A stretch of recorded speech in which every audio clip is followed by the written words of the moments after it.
I'm Alana Johnson, the Chair of the Victorian Women's Trust.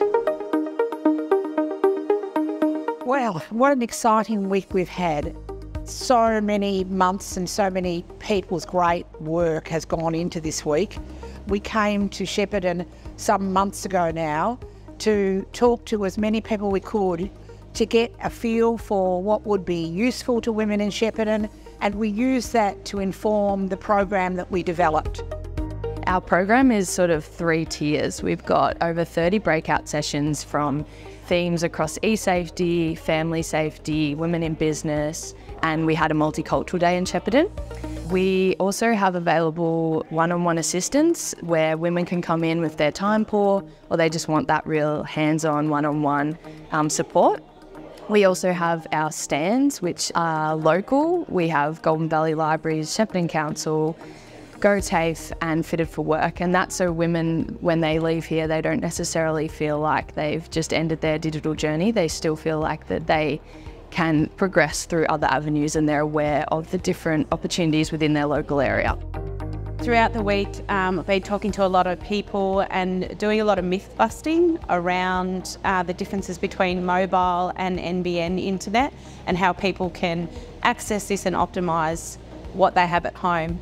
Everything's going digital, and the unfortunate fact is it's going digital at a pace that is often faster than people can keep up with. So people like myself who have their head in it every day can play an important role in educating others who may not.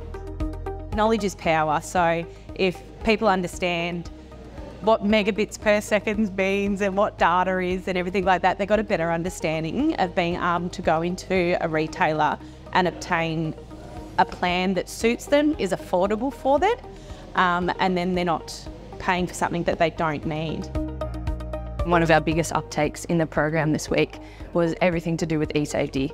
How to spot a scam, how to protect yourself against it, and some really practical ways to do that. And we found after the e-safety sessions that people attend, then they go out to the digital drop-in and they want to actually implement what they've learned in the session. Opportunities like this don't come along, especially in smaller towns very often. To have an organisation be able to collaborate and get so many partners and services in the one spot at the same time really helps when people have limited resources, limited access. We had buses coming in yesterday for people that might not necessarily have access to transport. So being able to have this all in the one spot over a few days is a really great opportunity and just allows people access to services that they don't usually have. It's been really lovely to see how well it's done in terms of embracing women from all walks of life. And we really feel like we've created a tailor-made program that's for the Shepparton community and by the Shepparton community. And there is something fundamentally rewarding all round when you actually know that you're in a place because women want to help women.